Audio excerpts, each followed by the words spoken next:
have you learned to write a novel? Yeah. You know, how do you learn anyway? You know, you learn by imitation, or you learn by instruction. I mean, if you're going to learn to play tennis, you are being told that you hold the racket this way as if you're shaking a hand, and you move it. But that by itself doesn't do it. You have to play it. And when you're playing it, you are noticing what the other person is doing, your coach, for example, or your friend. So, should I stop and you? Yeah. Finalement, comment on écrit, la question c'était comment avez-vous été formé à l'écriture. Je pense que l'écriture, on apprend soit par l'imitation, soit par l'instruction. Finalement, comment on apprend à jouer au tennis, c'est on peut apprendre à tenir la raquette, le coach peut nous dire de quelle manière on peut tenir une raquette, quel mouvement on peut faire. Mais finalement, on ne peut apprendre qu'à partir du moment où on tient la raquette et on voit finalement ce que ceci ça peut donner à travers le mouvement, par exemple. And ask them, how many of them play tennis? Combien d'entre vous jouent au tennis? Anyone? Okay. All right. Do you play? A little bit? Yeah. Well, you know, your coach tells you that you hold the racket this way, and then you're supposed to hit it like that, right? And you're hitting it, and the ball goes into the net. It's not going over. So then the person tells you, you're very close to the ball. You have to extend your arm. Yeah? Donc finalement, on vous apprend à tenir la raquette et on vous dit, regardez, ne touchez pas, vous ne devez pas toucher le filet. Et puis on joue. Et ensuite on nous dit, non, tu devras plutôt tenir de cette manière-là. De cette manière-là, tu vas réussir à jouer de la bonne manière. And in a day or two, you're better, or in a week. Yeah? And bless you. And then a person says, and then the coach says, you're making the ball too early. You wait till it rises to the top.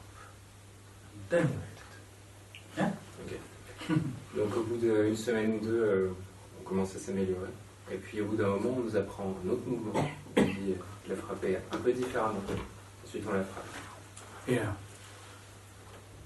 And all the time, while someone is saying these things to you, someone is giving you instruction, you become your own instructor. Et à chaque fois qu'on nous donne ces instructions, finalement, petit à petit, on devient notre propre professeur. Yeah. You notice, for example, that you are a little slow. You should be moving your feet faster. Or you notice that you have a liking for hitting the forehand rather than the backhand, you know? Vous vous rendez compte que finalement vous bougez vos pieds peut-être un peu trop lentement et puis que finalement vous devriez taper un peu plus tôt ou un peu plus tard. Yeah. And that's how it is with writing, you know? Someone tells you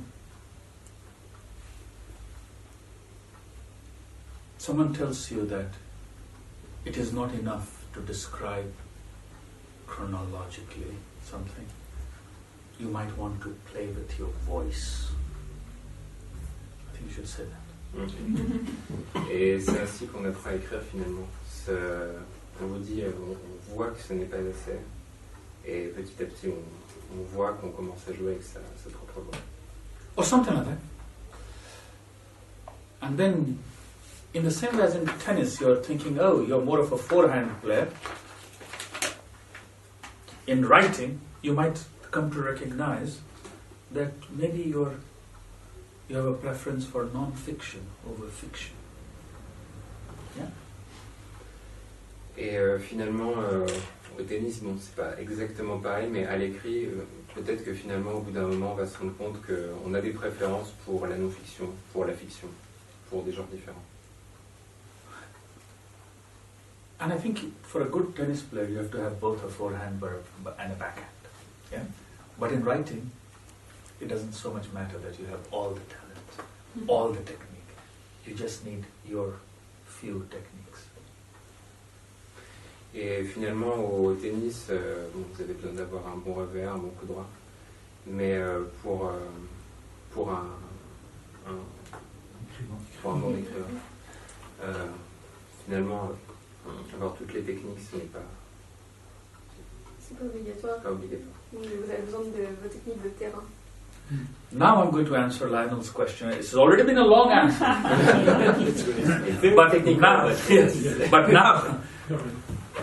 But you know, I'm teaching you both tennis and writing. So it's double the time. You're being prepared for the clay court and you're being prepared for the clay tablet on which you write. I want to say that in my case, it was wonderful to discover writers I could imitate. And the writer I could imitate, for example, were those in the beginning who were describing my own streets and my own cities. Does that make sense?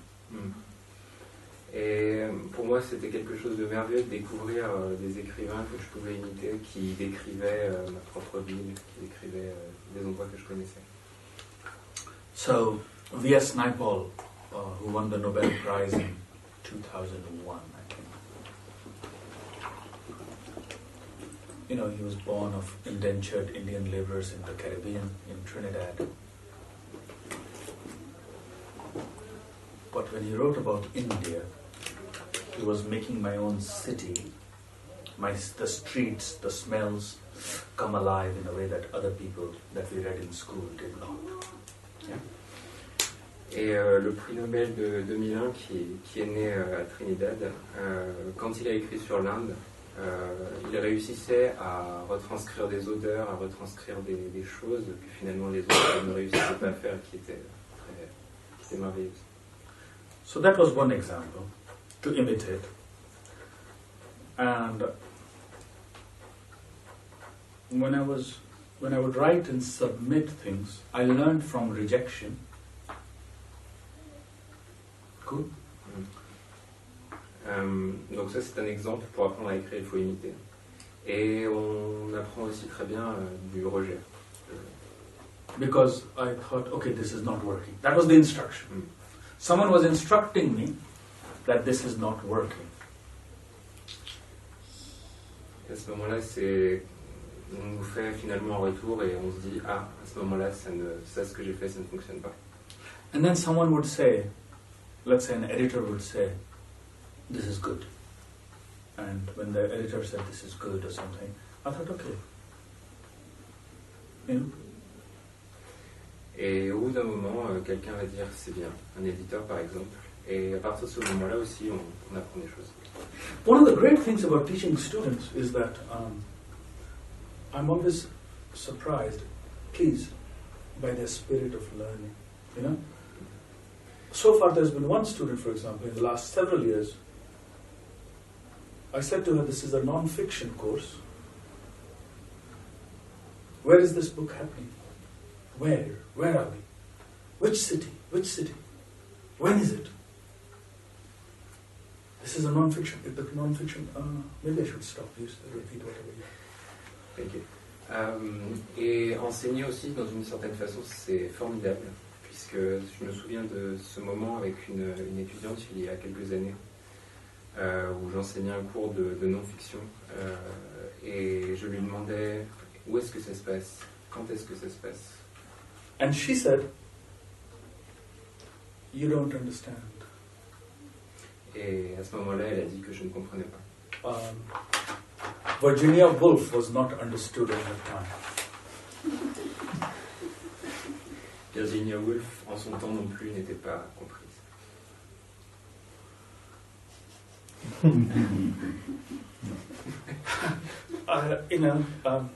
Some of my students have gone on. I teach for a whole year, the senior class for a whole year. It's instead of semester, it's for a whole year. They produce a manuscript, and some of them have gone on. They have been published, and got awards. Cool. Yes. Et en senior class, le cours que j'enseigne se déroule sur une année complète. Les étudiants produisent un manuscrit qu'ils publient, qui parfois obtient des prix. But this kid, you know, she went. I tried my best. I actually developed this problem in my back at that time, thinking, what can I do? What can I do? You know? And then she said something that even more struck me. She said, "You do not understand lesbians." I was like, okay. I mean, because I'm not a lesbian, so I couldn't say, you know. I wanted to be nice. So there is, now and then there is, it's very rare. Very rare. I've had students who sometimes, even as I'm teaching them, have gone far beyond I have gone. There's one student, her name is Kelly Stout. By then I had not even published in the New Yorker, but she published in the New Yorker. I was like, wow. You know? I just cried at her graduation. You know? I was like, wow.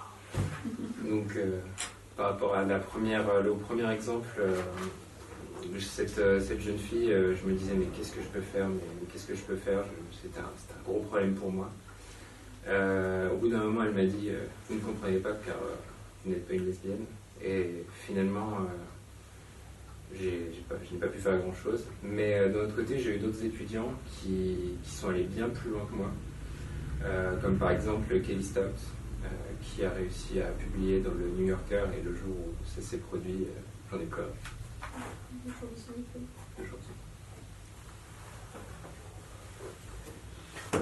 So instruction and imitation. Yeah. Imitation by reading, you know, Philip, and not just Naipaul, you know, someone different. Susan Sontag. I was talking about Leila Slimani. I taught her book, The Perfect Nanny or Lullaby, it was called there.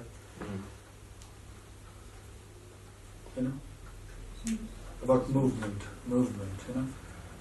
Oh. Very different writers. Elizabeth Hardwick, Sleepless Nights. Philip Roth, you know. Very different writers. Alice Munro, short stories, you know. A short story of Alice Munro is like an epic. Yeah. Can I add one more thing? Yes. I always want to say that one should be open to instruction, but it shouldn't be a whole library. It should be 5 or 6 books for a book. Just keep it modest. Donc on apprend à travers l'instruction, puis aussi l'imitation. J'ai l'exemple moi de Susan Sontag par exemple, Philip Roth aussi, ou Alice Munro avec ses histoires courtes. Donc il faut être très très ouvert à ce propos-là. Et la limitation, ça se fait aussi surtout en lisant. And instruction, where did you get it from? An MFA program? No, I did not go, unfortunately. My students go to MFA programs. Many of my colleagues teach in them. I was stupid. I was an aimless youth. You have to have a sense of purpose, and you have to have something to show. I had articles in newspapers. I did not have a good short story or 2 good short stories. You can't get into another. I didn't even try. So I prepare my students. I demand that they have, if they want to go to an MFA program, I make sure that they have things to submit that will get them. And then they go on to do wonderful work. Fiction, non-fiction, poetry, anything. La question c'était, est-ce que vous avez fait un MFA program? Non, moi j'en ai pas fait, mais beaucoup de mes collègues l'ont fait. Quand on essaye de faire ce genre de programme, il faut avoir quelque chose à montrer, il faut avoir une histoire à montrer, des histoires fortes à montrer, des nouvelles. À ce moment-là, moi j'en avais pas vraiment, et je n'ai même pas essayé d'en faire. Et lorsque mes étudiants essayent de faire ce programme-là, qui ont envie d'y participer, je m'assure qu'ils aient un travail à présenter, que ce soit de la poésie, que ce soit de la non-fiction, ou autre chose. Your students, how do you work with them? How old are they? What are they looking for?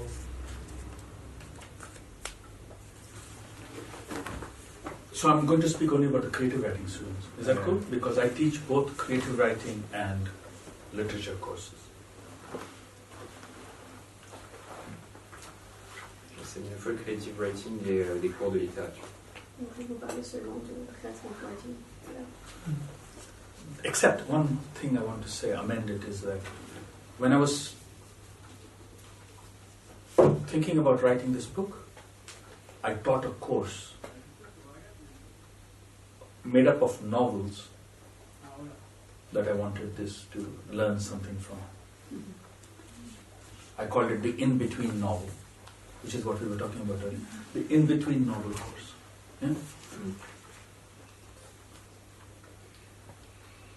So, but as to my students in creative writing, they are from, when they come in, it's at the college, when they come in, they're 18, 19, 17, 18. And when they go out, in America you start drinking at 21. So that's the final year. They start drinking and they become better writers at 21.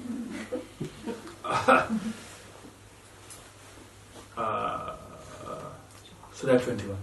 But when they come into my final course, where they're expected to write a book by the end of the year, whole year, I tell them, don't be too ambitious. You know?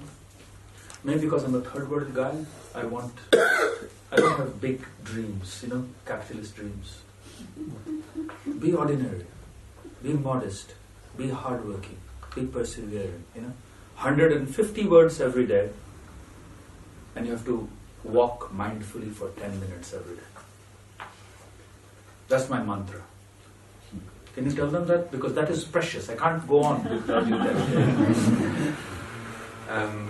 Mes étudiants ont en général entre 18 et 19 ans, et lorsqu'ils suivent mon cours, ils commencent à avoir l'âge de boire, et puisqu'aux États-Unis on commence à boire à l'intérieur. Et moi je leur dis, ne soyez pas trop ambitieux pour votre projet et n'essayez pas d'avoir. Moi je n'ai pas de grand. Soyez honnêtes et soyez bons. Essayez de faire 150 mots par jour. Ça c'est mon mantra. Et mon mantra c'est aussi de marcher 10 minutes tous les jours. Now, Lionel asks, what do you teach them? Well, just before the semester starts, it is a competitive course, so people submit things and then have to choose 10 or 12 from 30 or 40 people. Okay? Once I have chosen them, and they are going away for the summer, and they will come back in August. Okay? So before they go off, I send them an email saying, please meet with me. And I ask them to read one book on writing, which I recommend. So for example, I saw upstairs in your office you have many Stephen King books. Yeah. He has a lovely book on writing. It's called On Writing. Yes. Okay. So one year I use that. Another year I might use another word. Yeah? Annie Dillard, or Ursula Le Guin, The Craft of Writing. I just want them to read one book on writing and one other book. That will be a novel for that year, that they have to read and then come. And I ask them to write 20 pages over the summer. To think, do you want to do fiction? Do you want to do non-fiction? Do you want to do poetry? What do you want to do? Whatever. It doesn't have to be perfect. The idea of the perfect should not stand in the way of the good. Just do anything and come. So I should stop there. This is before the class even begins. Summer project.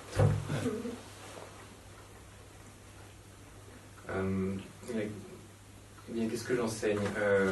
Avant que le semestre commence, je choisis mes étudiants et ils reviennent en août. Là, à ce moment-là, je les convoque et je leur demande de lire un livre sur l'écriture, que ce soit Stephen King, que ce soit Ursula Le Guin, peu importe, et un autre, et de m'écrire 20 pages pour le semestre, pour un peu ce qu'ils sachent, ce qu'ils ont envie de faire. Et ce sur quoi j'insiste également, c'est que l'idée de perfection ne devrait pas être un obstacle à l'écriture, mais être un obstacle à ce qu'ils ont envie de faire. Can you ask the audience if they understood the point about 150 words every day and 10 minutes of walking? Est-ce que vous avez bien compris l'importance de travailler, de faire 150 mots par jour et 10 minutes de marche par jour? Yeah? Because now physical demonstration. Because we go through life like this. You know, you're carrying your bag, you're going. For 10 minutes, I would like you to walk like this.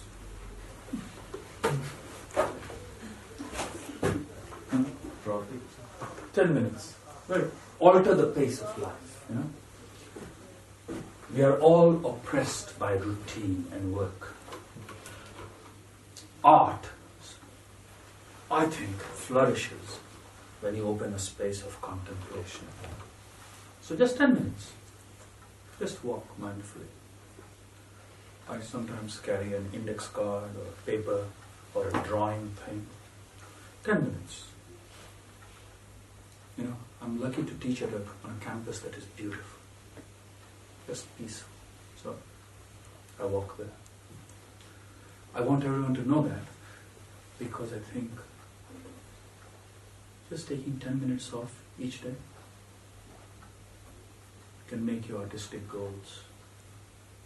Just 10 minutes. No one is asking you to do an hour. In the same way as just 150 words. Not 500 words, 1,000 words. Just 150 words. Upstairs in Lionel's office I have my notebook, you know. Just 150 words. If someday I'm very tired, I'm in a taxi, I'll still write 150 words. If you don't have anything to write for that day, I should probably stop. You speak. Donc on a tendance à traverser la vie à toute vitesse sans jamais s'arrêter. Donc moi je demande à mes étudiants de marcher 10 minutes, marcher lentement. Nous sommes tous oppressés par cette routine et par le travail. Donc je demande aussi à mes étudiants de changer le rythme de ces vies.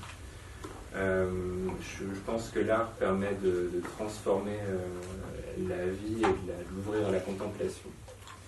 Et j'ai la chance d'enseigner sur un magnifique campus et j'aimerais vraiment que tout le monde connaisse ce secret des 10 minutes par jour de marche et des 150 mots par jour, même si ce n'est pas grand chose, même si c'est comme moi dans un taxi où j'utilise mon petit cahier pour noter mes quelques mots par jour, et c'est un secret que j'aimerais que tout le monde sache.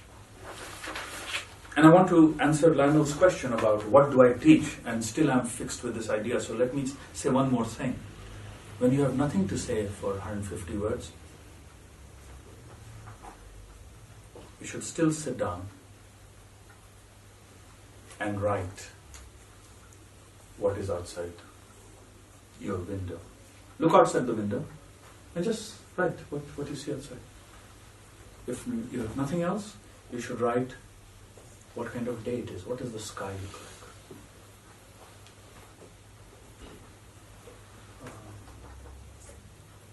You tell them that, and then I'll give you an example.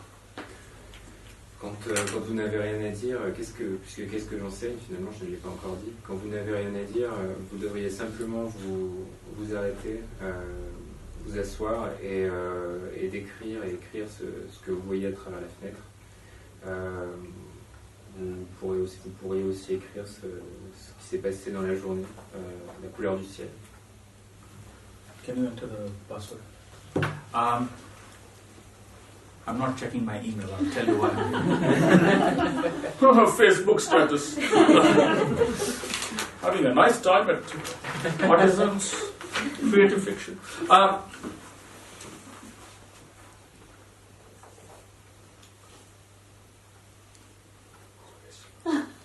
My daughter would be like this.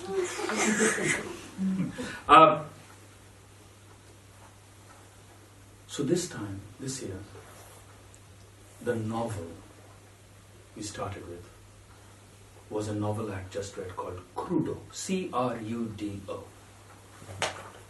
which is, crudo if you know Italian food, is food that has not been cooked. It's a little raw. And what is true about the novel is that it was raw. In the sense, it is a woman is getting married. But at the wedding, they check their phones and they say, oh, Steve Bannon has resigned, from Trump's cabinet. So it was a response to Trump. Linking of private life, marriage, but also what is happening in the world. Crudo, uncooked. And I thought I should do an experiment in my class. Make my students respond in their writing, fiction or non-fiction, to what is happening in the world outside. So, a book on writing, and this year it was Annie Dillard's book on writing, called On Writing, or something like that. And Crudo. And then I'll go to other examples. Cette année, le roman que j'ai fait lire à mes étudiants, ça s'appelle Crudo. Donc en italien, ça veut dire en fait de la nourriture un peu crue. Et on peut le dire, ce roman était vraiment cru. En fait, ça parle d'une femme qui va se marier. Et lors du mariage, on apprend au téléphone, en fait, par téléphone, que Steve Bannon vient de donner sa démission. Et en fait, on se rend compte que le roman, c'est une réponse au monde de Trump. Et que ça lie vraiment la vie personnelle et ce qui se passe au niveau politique et dans le monde. Et donc ce que j'ai demandé à mes étudiants, c'était vraiment de réussir à faire ça, à parler de ce qui se passe aujourd'hui dans le monde à travers leur expérience personnelle. If you go on Twitter and write my name, you will see this thing. What you're not writing. Write about what you're not Write writing. other things down. Write down what you see outside your window, or what you remember of your dream, or what your plans are for the day or the week. The best thing I've read about this is a poem actually entitled Not Writing by the widely talented Anne Boyer. The poem is a sharp, funny, rueful, even painful list of what Boyer isn't writing. For instance, I'm not writing Facebook status updates. I'm not writing thank you notes or apologies. I'm not writing conference papers. I'm not writing book reviews. I'm not writing blurbs. I'm not writing about content. Good. The poem is called Not Writing. The writer is Anne Boyer. You can easily Google it. If you read English, you should read it. She describes all the things she's not writing. Why? I want to offer that as if on that day you don't have anything to write, write about what you're not writing. Donc finalement, si vous allez sur mon feed Twitter, vous pourrez voir ce poème qui s'appelle Not Writing. C'est un poème par la poétesse Anne Boyer. Et si vous n'avez rien de spécial à écrire, je vous suggère d'aller voir ce poème en anglais qui vous dira d'écrire ce que vous n'allez pas écrire finalement. Par exemple, le statut Facebook, votre délai d'excuses, votre blog, en tout cas, lister ce que vous êtes en train d'écrire. One, again, to keep on answering your question about what do I teach, I try to teach my students how to think about structure,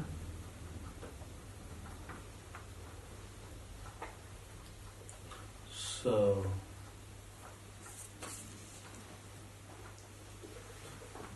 we take up a short story, for example. In order to understand if a short story is in 3 parts, how does the 3-part structure help increase the tension, surprise the audience, reader. What is the purpose of structure? So that's one thing. You say that and then I'll say the next thing. Donc, pour continuer à répondre sur la question, j'essaye d'enseigner à mes étudiants tout ce qui concerne la structure, donc notamment les récits en 3 parties. On prend une nouvelle pour comprendre de quelle manière cette histoire en 3 parties va permettre d'augmenter l'attention, de surprendre le lecteur ou de produire d'autres effets. Another book we used this year was Voices from Chernobyl by Alexeyevich. What is his name? Alexeyevich. My mind is going, but she won the Nobel Prize 2 years ago. Alexei?